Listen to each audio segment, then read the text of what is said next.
People wake up in the morning, they begin to think about their problems. Those problems are circuits of memories in the brain. Each one of those memories are connected to people and things at certain times and places. And if the brain is a record of the past, the moment they start their day, they're already thinking in the past. Each one of those memories has an emotion. Emotions are the end product of past experiences. So the moment they recall those memories of their problems, they all of a sudden feel unhappy, they feel sad, they feel pain. Now, how you think and how you feel creates your state of being. So the person's entire state of being when they start their day is in the past. So what does that mean? The familiar past will sooner or later be predictable future. So if you believe that your thoughts have something to do with your destiny, and you can't think greater than how you feel, or feelings have become the means of thinking, by very definition of emotions, you're thinking in the past. And for the most part, you're going to keep creating the same life. So then people grab their cell phone, they check their WhatsApp, they check their text, they check their emails, they check Facebook, they take a picture of their feet, they post it on Facebook, they tweet something, they do Instagram, they check the news, and now they feel really connected to everything that's known in their life. And then they go through a series of routine behaviors.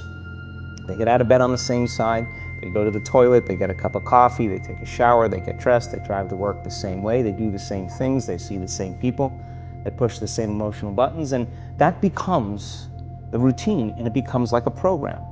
So now they've lost their free will to a program, and there's no unseen hand doing it to them.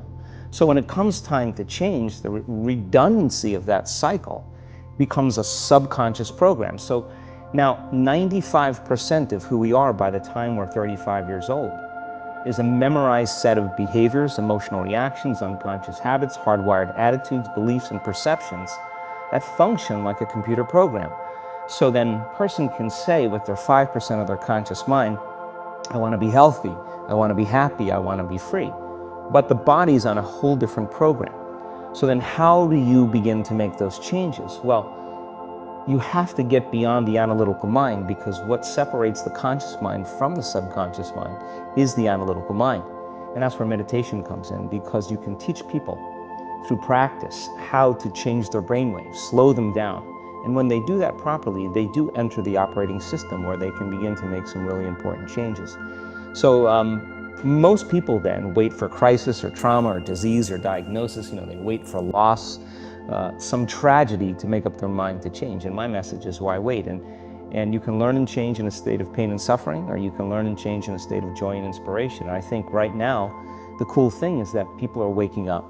Most people spend 70% of their life living in survival and living in stress. So they're always anticipating the worst case scenario based on a past experience. And they're literally, out of the infinite potentials in the quantum field, they're selecting the worst possible outcome, and they're beginning to emotionally embrace it with fear. And they're conditioning their body into a state of fear. Do that enough times, body has a panic attack without you. You can't even predict it because it's programmed subconsciously. So people become addicted to the rush of those emotions, and they use the problems and conditions in their life to reaffirm their limitation, so at least they can feel something. So now when it comes time to change, you say to the person, why are you this way? Well, every time they recall the event, they're producing the same chemistry in their brain and body as if the event is occurring, firing and wiring the same circuits and sending the same emotional signature to the body. Well, what's the relevance behind that? Well, your body is your unconscious mind. In a sense, if you're sitting down and you start thinking about some future worst case scenario that you're conjuring up in your mind, and you begin to feel the emotion of that event, your body doesn't know the difference between the event that's taking place in your world, outer world, and what you're creating by emotion or thought alone. So most people then, they're constantly reaffirming their emotional states. So when it comes time to give up that emotion, they can say, I really want to do it, but really the body is stronger than the mind because it's been conditioned that way. So the servant now has become the master, and the person all of a sudden, once they step into that unknown, they'd rather feel guilt and suffering because at least they can predict it. Being in the unknown is a scary place for most people because the unknown is uncertain. And people say to me, well, I can't predict my future. I'm in the unknown, and I always say the best way to predict your future is to create it. Not from the known, but from the unknown. What thoughts do you want to fire and wire in your brain? What behaviors do you want to demonstrate in one day? The act of rehearsing them mentally, closing your eyes, and rehearsing the action. The rehearsing the reaction of what you want? Or the action of what you want. By closing your eyes and mentally rehearsing some action. If you're truly present, the brain does not know the difference between what you're imaging and what you're experiencing in 3D world. So then you begin to install the neurological hardware in your brain to look like the event has already occurred. Now, your brain is no longer a record of the past. Now it's a map to the future. And if you keep doing it, priming it that way, the hardware becomes a software program, and who knows, you just may start acting like a happy person. And then I think the hardest part is to teach our body emotionally what the future will feel like ahead of the actual experience. So what does that mean? You can't wait for your success to feel empowered. You can't wait for your wealth to feel abundant. You can't wait for your new relationship to feel love, or your healing to feel whole. I mean, that's the old model of reality, of cause and effect, waiting for something outside of us to change how we feel inside of us. And when we feel better inside of us, we pay attention to whoever or whatever caused it. But what that means then is that from the Newtonian world, that most people spend their whole life living in lack, waiting for something to change out there. What do you mean the Newtonian world? The Newtonian world is all about the predictable. It's all about predicting a future. But the quantum model of reality is about causing an effect. The moment you start feeling abundant and worthy, you are generating wealth. The moment you're empowered and feel it, you're beginning to step towards your success.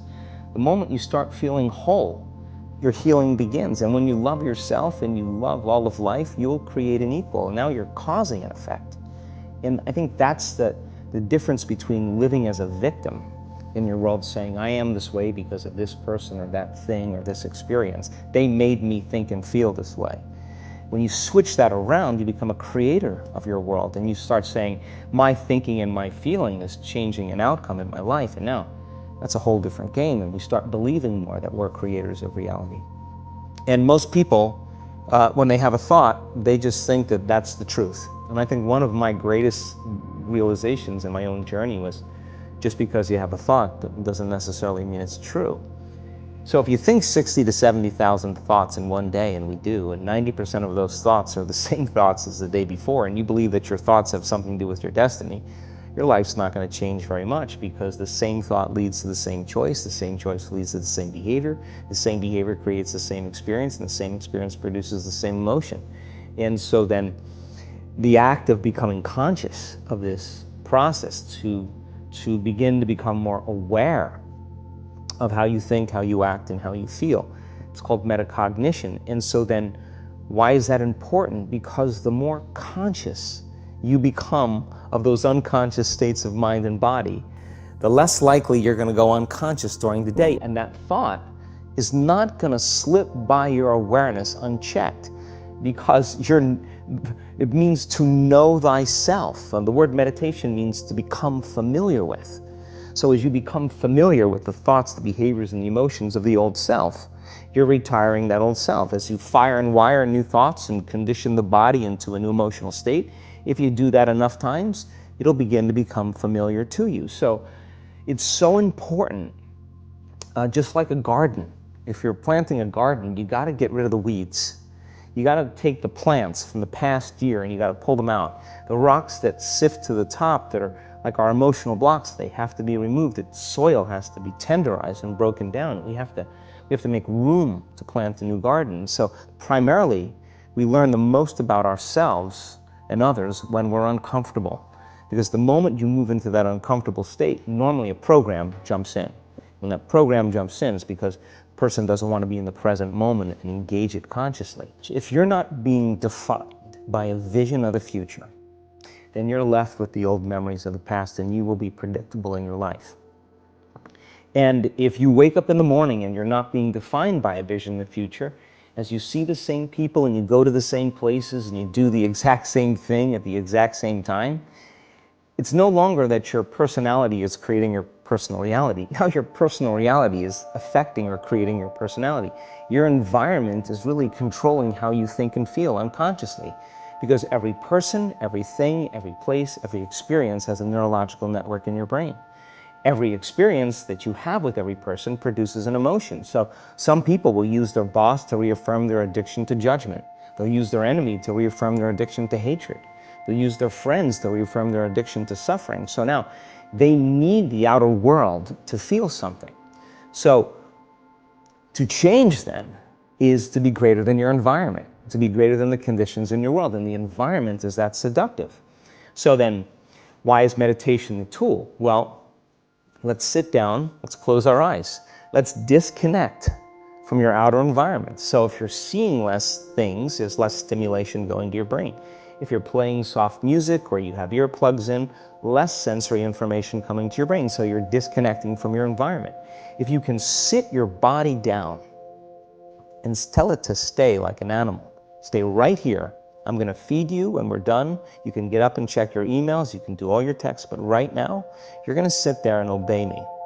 So then, when you do that properly, and you're not eating anything or smelling anything or tasting anything, you're not up experiencing and feeling anything, you would have to agree with me that you're being defined by a thought, right?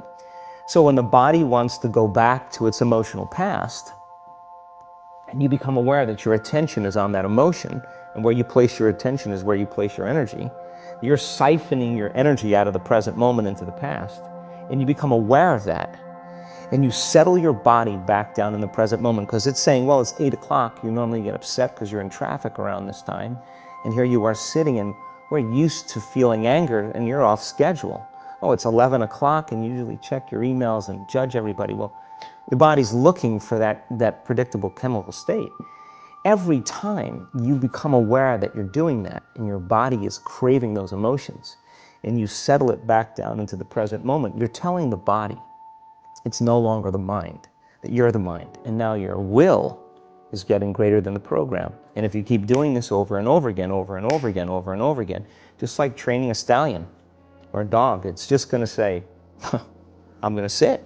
And the moment that happens, and the body's no longer the mind, when it finally surrenders, there's a liberation of energy. We go from particle to wave, from matter to energy, and we free ourselves from the chains of those emotions that keep us in the familiar past. And we've seen this thousands of times. In fact, we can actually predict it now on a brain scan.